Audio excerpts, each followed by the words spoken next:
Perfect.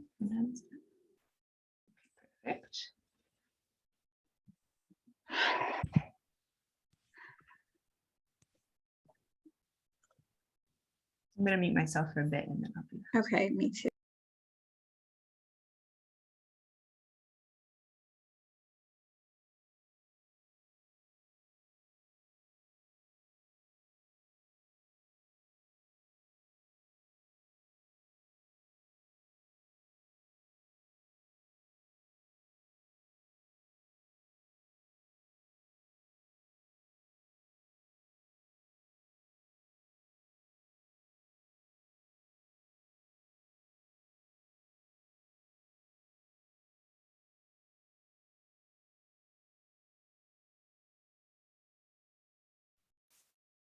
Welcome everyone who's joined us so far. I'm going to wait about maybe 2 more minutes and then we can get started.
Okay, I think we can get going here. Welcome again to everyone who's joined us tonight. Thanks for making the time. My name is Annie Hayner. I'm a landscape designer at PEA Group in Brighton, Michigan, and I'm a member of the Michigan ASLA DEI committee. So our committee aims to encourage and promote diversity, equity, and inclusion in our chapter and our profession in general.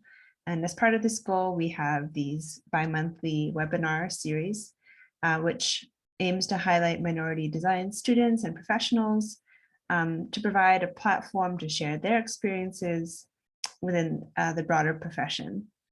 So tonight, we're very happy to have Naomi with us. Naomi was one of the recipients of this year's Michigan ASLA DEI scholarships. She's also an active member of the committee, and we're really excited to have her. Naomi is a rising African-American landscape architecture student. She grew up on the west side of Detroit and later moved to the east side with her mother and 3 siblings. She attended East English Village Preparatory High School and graduated her class as valedictorian. She's always had a passion for changing the way that the world works and helping her communities. So after coming to the profession of landscape architecture, she decided to further her education in the Bachelor of Landscape Architecture at Michigan State University. She plans to pursue a master's in environmental design and hopes to aid in the redevelopment of minority communities, especially in Detroit. She's a passionate advocate of creating a better environment for healthy living in low to moderate income communities through economics, art, and the beauty of landscape architecture. So Naomi will share a presentation with us, and then throughout the presentation, if you have questions, you can please enter them in the chat, and then I'll read them at the end. But Naomi, I'll hand it over to you. Thank you, Anne. Okay, I'm gonna share my screen.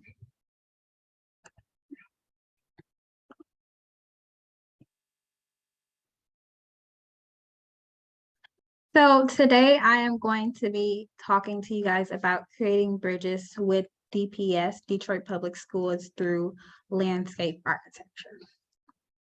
That's the topic that I chose today. So for the agenda, just going to walk you guys through it. I'm going to talk a little bit more about my background and my experience in the Detroit Public School system.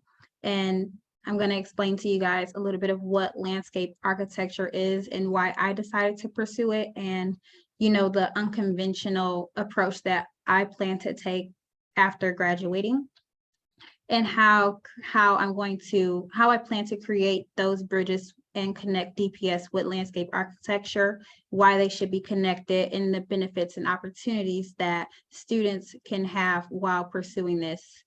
I'm also going to touch on location, which is very important, dealing with landscape architecture and changing the environment and what students see and how they perceive the world, and connection importance. So who am I? My background, my experience in DPS. Just a little bit touching on what Ann said. I am a Detroit native, so I grew up on the west side of Detroit for half of my life, and I later moved to the east side of Detroit. But before I moved to the east side, I did attend Advanced Technology Academy, and that was in Dearborn. And ATA is a charter school. So when I moved to the east side of Detroit in 2015, that's when I was first introduced to DPS by attending East English Village Prep Academy from 9th through 12th grade, and that is located on the east side of Detroit. And while in high school, even in middle school, I had a love for community service and giving back to those in need. So after graduating in 2018, I decided to further my education at Michigan State University to pursue landscape architecture. A little bit about my DPS experience. I was in the National Honor Society, the Bulldog chapter, from 2015 to 2018.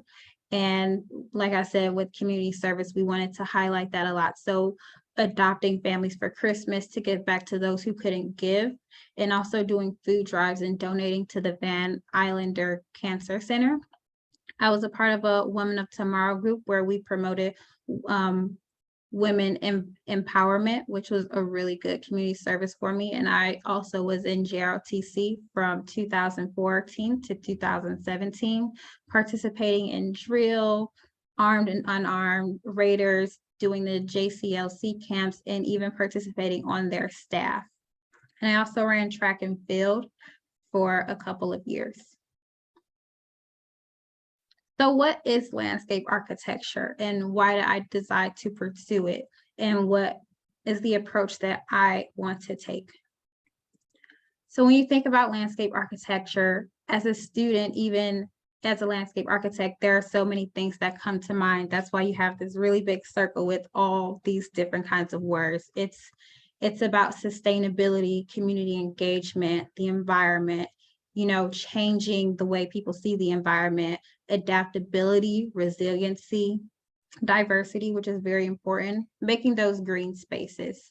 So landscape architecture is defined as planning, design management, and nurturing of the built and natural environments. And landscape architects plan and design parks, campuses, streetscapes, trails, plazas, residents, and other projects that strengthen the community. So when I decided to pursue landscape architecture, I didn't ask myself, what do I want to be when I grow up? I often ask myself, what do I want to do when I get older? And I've always had that knack for community service and giving back. And, you know, being on the west side compared to the east side, I saw a difference. So the redevelopment of Detroit and even other cities by means of community, lowering crime rate and education was very important. And I had to ask myself, well, how can I redevelop cities? Well, first, I want to deter young age crime. That's very important to me. Educational advancement, showing people that there's more out there after high school than, the usual routes that people take: cleaner neighborhoods and community engagement. And I came up with implementing after-school programs that promote educational growth. And these programs can take kids off the street and out of trouble. So what profession could help me do all of that? So I decided to show you guys what I see on a daily basis, and it helped steer me into what I want to do when I get older. And as you see, all of these pictures I took just driving along the road, and I see tons of trash and overgrown vegetation, or just buildings that are being torn down and there's nothing done with them. So that was really an eyesore, and I didn't want to see that for my city. And something that touches home for a lot of African American kids, such as myself, is young crime.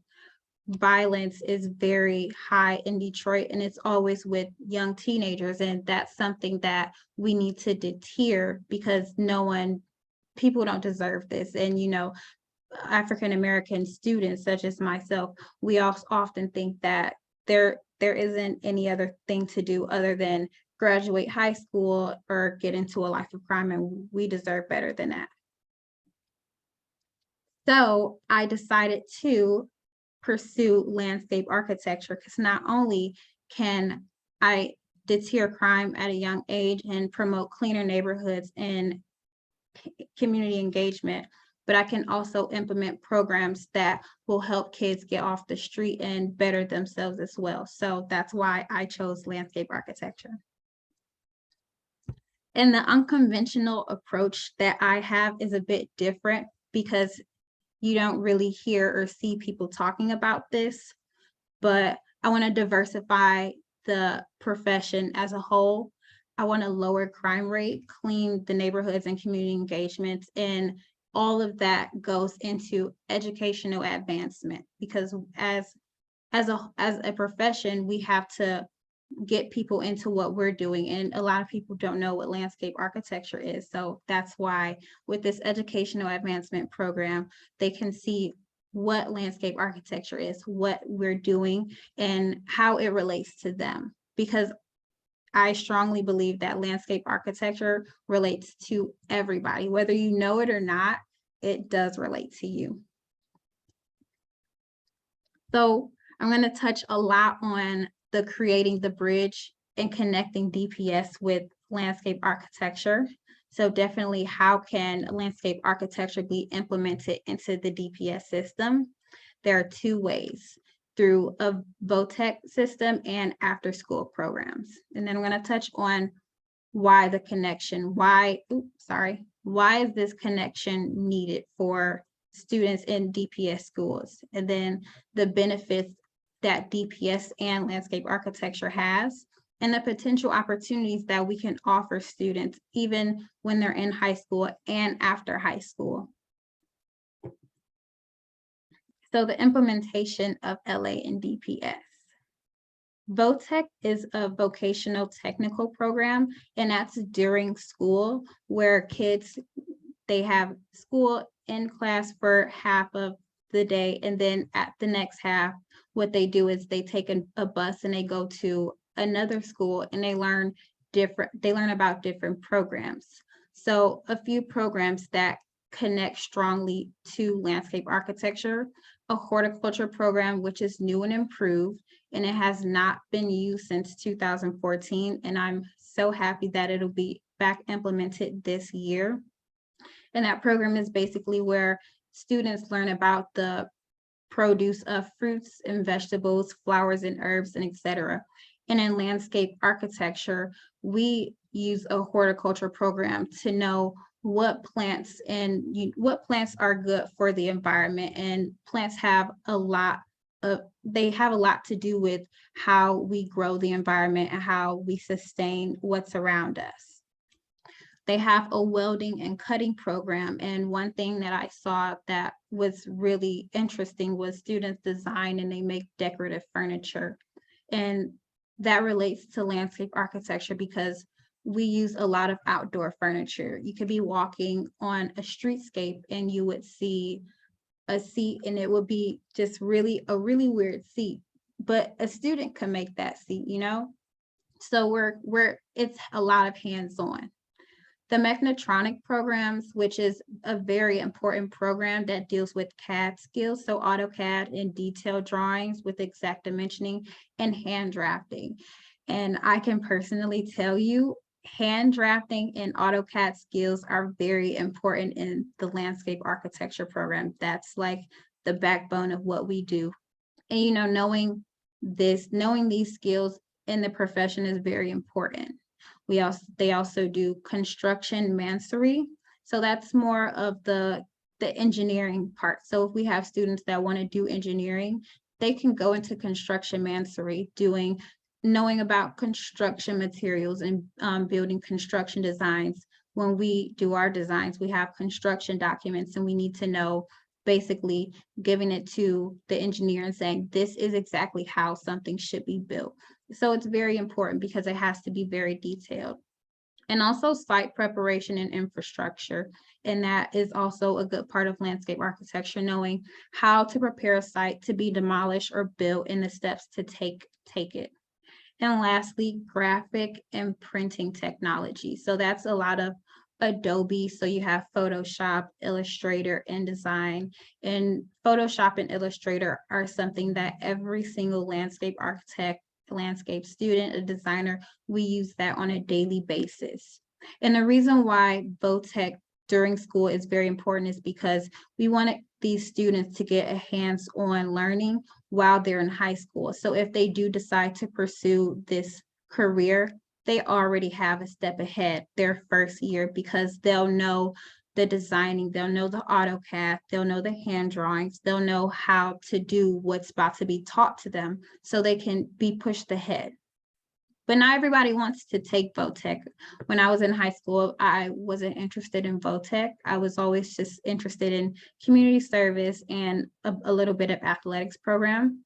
So we can also implement an after school program. And I kind of came up with this a year ago and I refined it over and over. And it would be led by 4th and 5th year college students. And the reason is, and it would be overviewed by a professor, but the reason is students can relate to students. What a landscape architect learned 15 years ago might be different from what I'm learning now. So a student, a 10th grade, 11th grade, 12th grade student is more likely to relate to a 4th year, 5th year college student versus someone in a profession, but it would still be overviewed by a college professor because, you know, we want to make sure that they're getting the right amount of learning and everything is correct. And it would be about 3 hours long. So 1 hour of lecture, 1 hour of hands-on, and 1 hour of change scenery, which is very important because as a landscape architect, you're always on the move. You have to go out to the site. You have to see what's there, what's being done, how everything has to be changed. And it would be virtual with field trips to the students. Virtual because college students are busy and high school students are busy, but you know, we want to make sure they meet as well because I think face-to-face learning is very important. So they'd be learning a little bit of what people in VOTEC would be learning as well. So hand drafting, sketching, placemaking, team building, which is very important in this profession as well. So why this connection? Why DPS with landscape architecture? So I'm going to start with the bullet points because this is very important. 2 out of 10 African-American students. As of now, there are only 2 African-American students in my class, and they aren't in the profession because they don't know about the profession. We are more than just people who design gardens. We do a lot more than that. People don't know that. African-Americans don't know that. So as LA can create more opportunities for students to express themselves creatively while improving the environment. And we offer a lot of career advancements. As you can see on the pie chart on the left, the profession is, for African Americans, there are about 0.2% of African Americans in the profession. That's about right here. You can't even see it because mostly the profession is mostly Caucasian, followed by Asians. So I would say that there is some diversity in the profession, but we need more diversity. We need more of African Americans in this profession and seeing what they know versus what we know, and just coming together. And according to the census data with the graph on the right, there are 123,523 students right now enrolled in the DPS system, and a little over 30,000 of them are in high school. So what can we offer those students who are in high school, and even the students that are coming to high school, so that they have a career plan after school, after college? So the benefits that are offered through this program for DPS and LA is students get that exposure to the real world profession. And also these programs can really take kids off the street. I see a lot of times on social media where people fall on hard times and they turn to crime. Let's turn that into something more refreshing so kids can express themselves and they can stay off the street and out of trouble. We don't want someone to become just another statistic. And also we want to boost their educational advancement in high schools. With LA, you get more high school students involved. I hear a lot about professions wanting to get K through 12 involved. Well, this is a great way to get K through 12 involved, and also to help diversify the profession, and lastly, promote landscape architecture. It's not a really big profession, but it's very important, and promoting the profession and getting it out there so people can know really starts with the high school students. Potential opportunities that students really should know about comes in 3 chunks. Every school that offers landscape architecture has a student chapter. Every state has a state chapter. So we have a Michigan ASLA chapter, and then we have it on a national level, so the regular ASLA. And in the student chapter, we do a lot in the program after school. We have things such as Park Day, where we take over a parking lot and a parking spot in a parking lot, and we just, talk to people that pass by, and we tell them about what landscape architecture is and how important it is to us, and just why this profession is important. We do sketch crawls where we just go anywhere around campus or even in the surrounding area. We just sit in a space and, we draw. We just see what's out there, drawing just by hand, and just looking at your surroundings and sketching it on a paper really helps to relieve stress as well. Just get out of your head. And also we offer scholarships. A lot of students don't go to college because of the loans, but as a profession like landscape architecture, help is always out there. And I think that's what students are afraid of, that they don't have the necessary support or help. But speaking from personal experience, I would not be here if I didn't apply for as many scholarships that I have and had as much help as I have. So with the Michigan chapter, there is a conference every year, and you can meet with real professionals and have potential mentors. I myself have a mentor, and this year the conference will be in Lansing, so I will be attending, but you get that real world experience, and you get to talk to professionals, and you get to talk about how they are in the field, and just how everything is going with them, and what a student can do to advance their career in landscape architecture. And also the Michigan ASLA chapter has the Diversity, Equity, Inclusion Committee, which I am a part of, and it's really helped me to get out of my shell, and also has helped me to have ideas like this. Being a part of the educational committee, I have so many ideas that I want to get out and help with high school students, and they also offer scholarships as well. And on the national level, which is very, very fun, you get to experience another conference. So they have a national ASLA conference every year. This year it'll be in San Francisco. And at the conference, you get to hear about professionals and the types of projects that they've done, and, you know, just going through the steps that they've gotten to where they are and how they develop projects.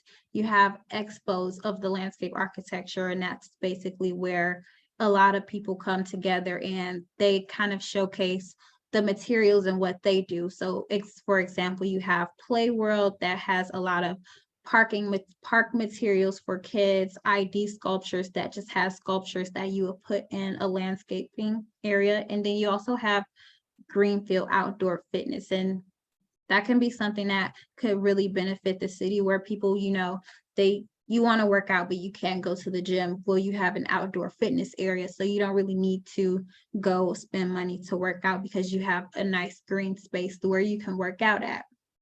And at a national level, ASLA does offer scholarships as well with the Landscape Architect Foundation and Black Landscape Architect Network. Location is everything. So this is very important because you want students to be involved, but you don't want them to get bored and sluggish. That's why you have to location other than the whiteboard, and you have to change their environment. That's very important. So when I say other than the whiteboard, with the after school programs, even VOTEC, staying in a classroom for 3 hours can get kind of sluggish. I should know a lot of my LA classes are 3-4 hours.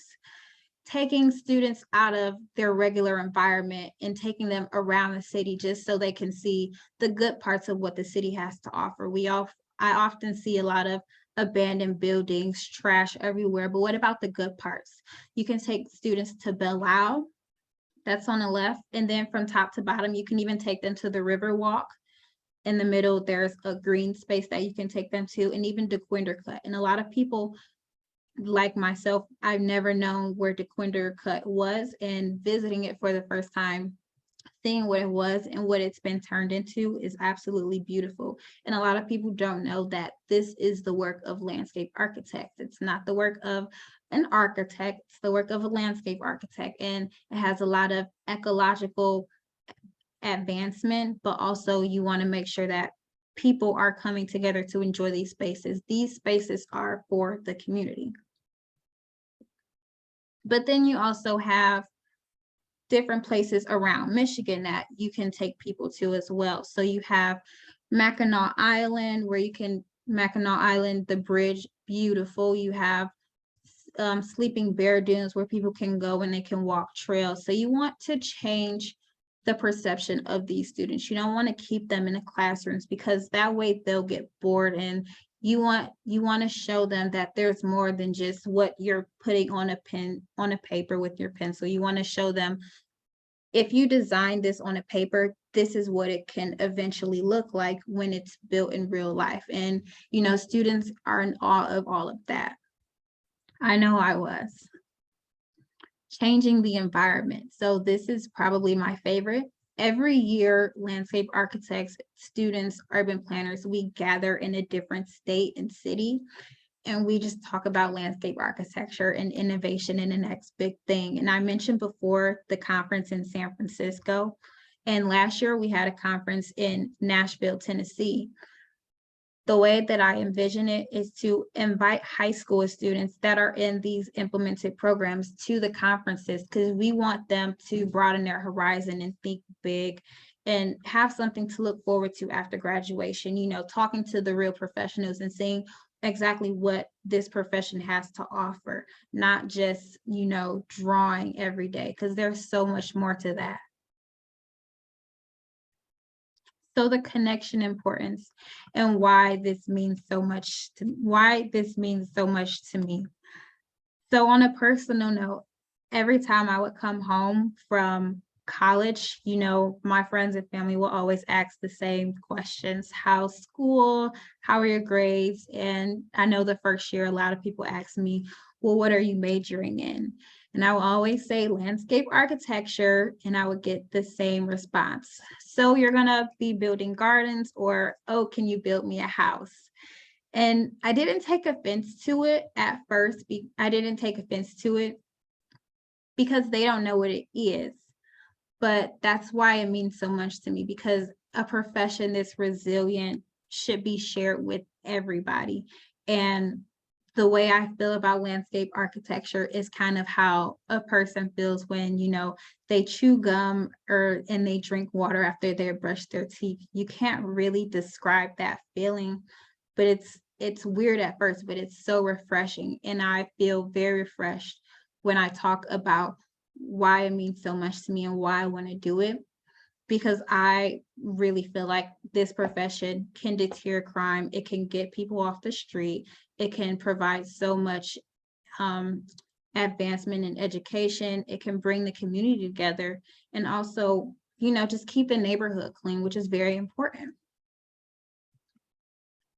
So in summary, to all those on the call, I just want you to think about when you were a kid, 16, 17 in high school, if you went to a DPS school, whether it was Cass, Renaissance, Crockett, or Finney, did you have programs like this that offered such a diverse profession?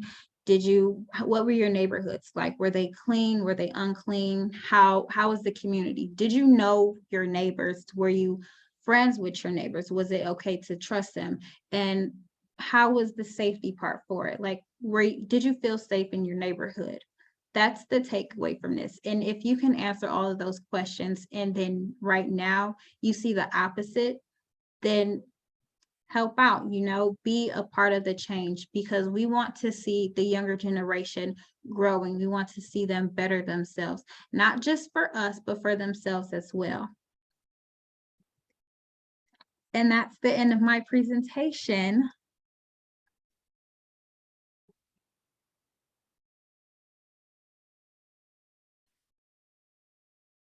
Thank you so much, Naomi.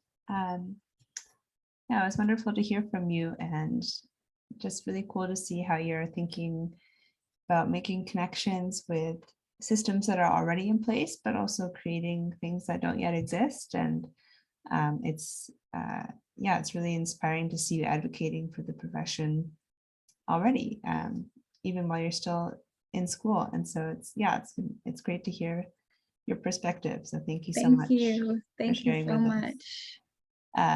If people have questions for Naomi, please put them in the Q&A or in the chat. But I can start out with one and open up a discussion. Okay. So Naomi, for me, I know that I actually didn't know what landscape architecture was until after I graduated from college.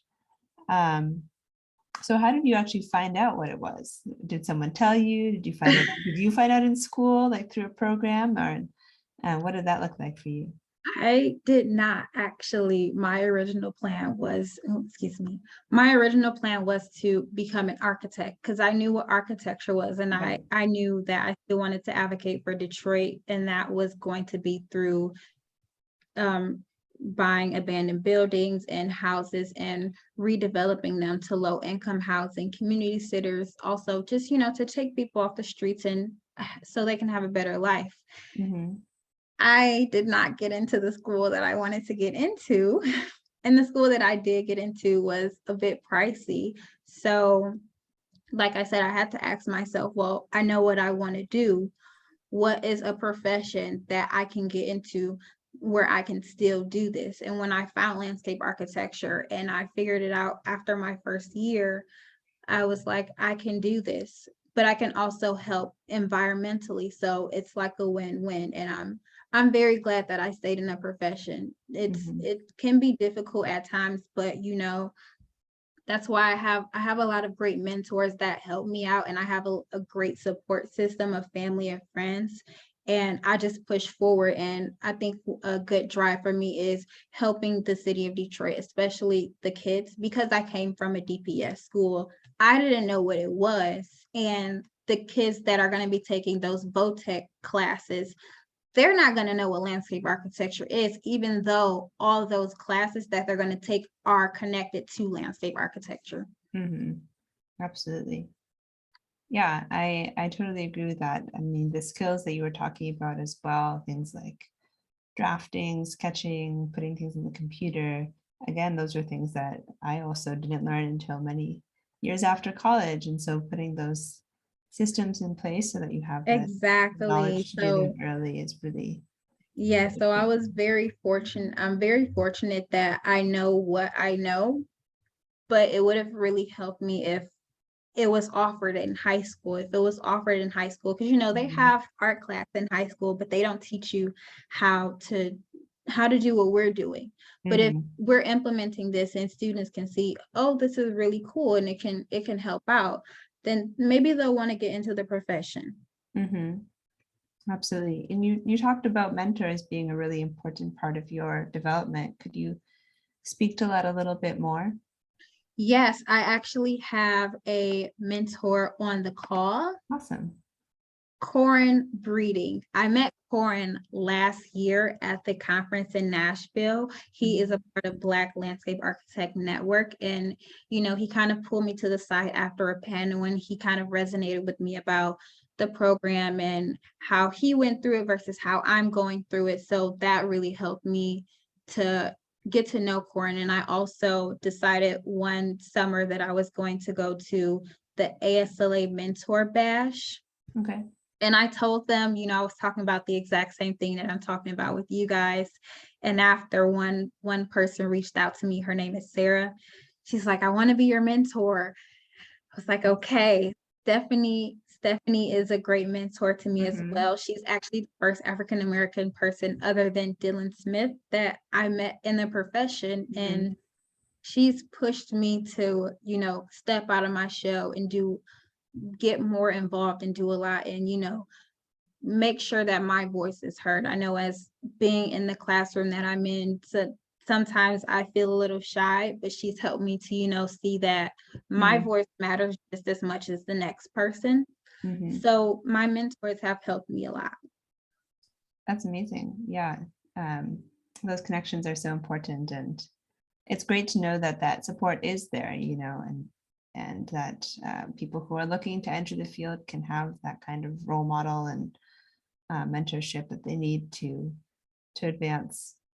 Can you talk a little bit about, maybe you sort of touched on this a little bit with your classes, but what's been a big challenge for you, or what's been the biggest challenge in your education so far, whether that be in school or out of school or internships, or what is it that you think has been the biggest Definitely battle? the Yeah. classes, because the type of classes that we take touch on, designing, but we also touch on engineering. Mm-hmm. And you have to know that. But Mm-hmm. also, excuse me, also working with other people, I find that I can work with other people, but being in the classroom and being on a semi-professional level, you work with people that you may not want to work with, but Mm-hmm. you have to get through it. And Mm-hmm. that was the challenge as well.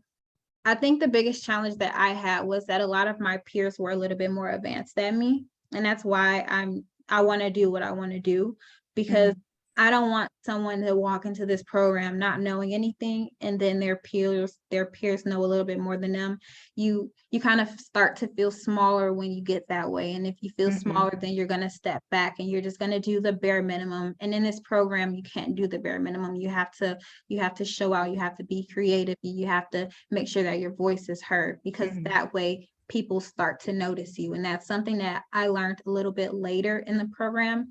So implementing this now in high school, so when we do have more people, African Americans, that come into the program, they're more confident and they know, oh, I know this, my voice can be heard. Mm-hmm.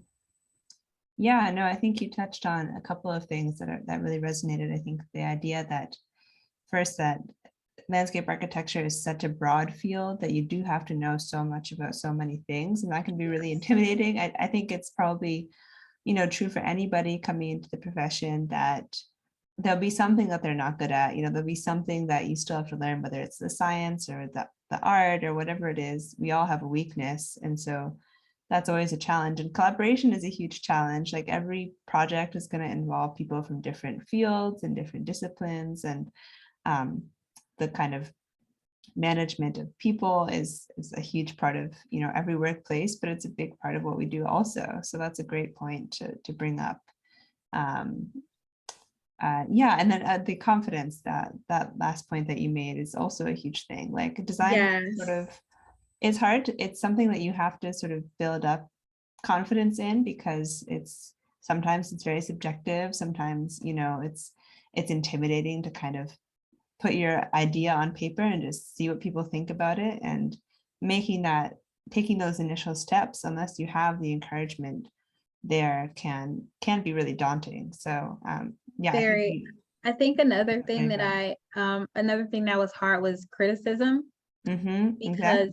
you go into the program and you do something, you think it's really great, and then Right, your professor might say, no, this isn't it. right. You have to learn to take constructive criticism, but I Yeah. also learned that, sometimes my work is good enough.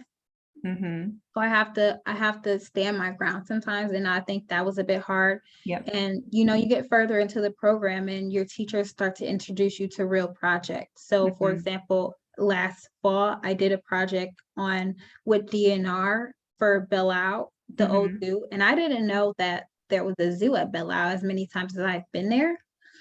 But we did a project with Belle, and it was a really great project. And, we got to meet with the shareholders, and we got to do a lot of community engagement with them, which was a really great experience for me. So getting into the profession, they do teach you, they do give you that real world experience in class, but I think it's also good to get that real world experience outside of the classroom too, because you want to see what exactly are you going to get into after graduation. Absolutely. Speaking of, you showed us a lot of pictures of some really cool places in Michigan that are inspiring. I love what you said about it being, we have to go beyond the whiteboard, especially, during COVID. We have to go beyond the screen and drafting on the screen, looking at computers all day, which is a lot of what we do sometimes. So is there a Yes. place that you find particularly inspirational, that you sort of go to for your inspiration, or your For me, Mhm. if I'm on campus, so MSU is a land grant college and they have a lot of gardens. So I'll go to the garden sometimes, or I'll go to the studio. And our studio isn't, just a regular whiteboard studio. We have, it's crazy. So I really love going to the studio, or sometimes I'll just walk around campus. We have a lot of trees on campus, so I just walk around. But outside of campus, I want to visit a lot of the national parks, because I feel like that can give you a lot of inspiration as to how you want to design a site. So that's something that's good. I also go, anywhere that has music, or, just a coffee shop. So inspiration, for me, inspiration can come from anywhere. Inspiration is nothing and everything all at once. You can look at a picture of a flower and then you think, oh, what if I do this? And it could be a really cool assignment. So that's another thing with the profession. Inspiration comes from literally anything. And I love that I can express myself through my designs. Definitely. And I will say also, once you start noticing things about your built environment, you can't turn it off. Anywhere you go, you start noticing details and how things are put together. It's just part of the way that we think. Absolutely. And yeah, you're right. There's also a room for creativity and bringing in things that people don't think of necessarily as part of the profession, to bring your own voice to the table, especially in school. That's something that's really fun that you can do. Yes, a lot of times in school we do made up projects, but once you become a third year and a fourth year, that's when you get they give you sites that are real, and you have to design them, and you have to really start thinking, is this going to work? And once you get past the site analysis and you start the design process, then it really just takes off for you. So it's really great. Absolutely. Yeah, so just to wrap up, where do you see yourself in the next couple of years? You mentioned that you're hoping to pursue master's degree after this, and you have so much passion for education. So what's your hope for yourself in the next 5 or so years, and where do you see yourself ending up? I plan to go back for my master's within 2 years of graduating, and I actually want to do urban planning because that deals a lot with community engagement and, working on the city. Mm-hmm. And I do see myself implementing this program within the next 5 years. So students know what landscape architecture is, Mm-hmm. because that's something that's very important to me. And I think I want to stay in Detroit for a little while longer before I venture off into a different state. Mm-hmm. But at the same time, Detroit is home for me and it'll always be home. So I'm not sure about but living here, but I know in the next few years, I do want to go back for my master's in urban planning. I want to implement these educational programs in high schools and then a similar program in middle school as well, Mm-hmm. because you want to start as early as possible.